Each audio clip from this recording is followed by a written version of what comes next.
For Pacifica Radio, I'm Scott Baba.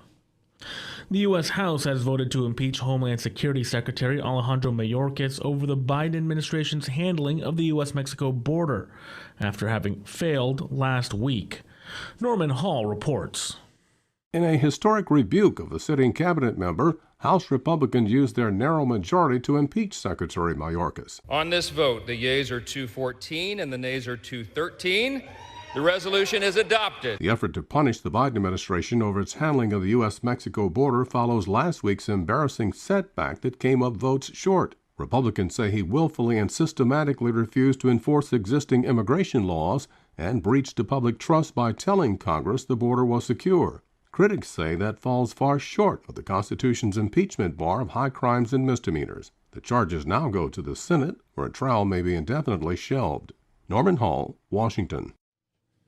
Palestinians have begun evacuating the main hospital in the southern Gaza town of Khan Yunis, according to videos shared by medics today after weeks of heavy fighting had isolated the medical facility and claimed the lives of several people inside it. Khan Yunis is the main target of a rolling ground offensive that Israel has said will soon be expanded to Gaza's southernmost city of Rafah, where some 1.4 million people, over half the territory's population, are crammed into tent camps and overflowing apartments and shelters.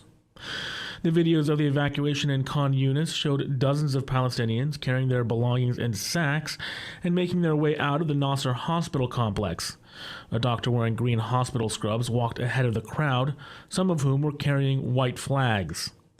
The Israeli military said it had opened a secure route to allow civilians to leave the hospital, while medics and patients could remain inside.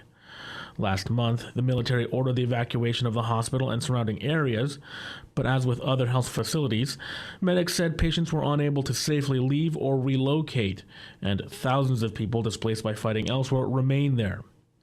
The Gaza Health Ministry said last week that Israeli snipers on surrounding buildings were preventing people from entering or leaving the hospital. It said 10 people were killed inside the complex over the past week, including 3 shot and killed yesterday. Meanwhile, in northern Israel, a rocket attack wounded at least 8 people today when one of the projectiles hit a home in the town of Safed. Israeli media reported that a woman was killed in the attack, but the military did not immediately confirm the reports. Israel carried out airstrikes in southern Lebanon in response, killing 4 people and wounding at least 9. This, according to Lebanese security officials and local media. Israel and Lebanon's Hezbollah militant group, which support Hamas, have traded fire along the border nearly every day since the start of the war in Gaza, raising the risk of a wider conflict. Hezbollah did not immediately claim responsibility for the rocket attack. Indonesia's defense minister, Prabowo Subianto, has claimed victory in today's presidential election based on unofficial tallies. The 72-year-old candidate has presented himself as an heir to the immensely popular sitting president, Joko Widodo, whose son he chose as a running mate. Subianto is also a link to the brutal period of dictatorship that ended just over 25 years ago, when he served as a special forces commander in a unit linked to torture and disappearances. Allegations Subianto denies, but which have sparked concerns about a return to authoritarian rule.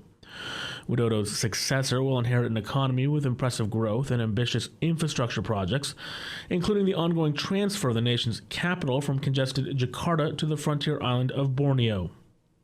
Yesterday, the Senate passed a $95.3 billion aid package for Ukraine, Israel, and Taiwan, pushing ahead after months of difficult negotiations and amid growing political divisions in the Republican Party over the role of the United States abroad.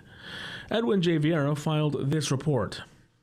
This bill completely fails to deliver what most of our conference supported in tying the disbursement of Ukraine aid to real reductions of illegal immigration at the southern border. It was the only way we knew to make Biden do his job. Florida's Rick Scott is one of many Republican senators voicing opposition to the $100 billion foreign aid package that passed the upper house. The 70-29 final total included a majority of Democrats voting for assistance to Ukraine, Israel, and civilians in those wars, while Republicans were split. Despite demands from conservatives and opposition from former President Donald Trump, the package did not include border security provisions.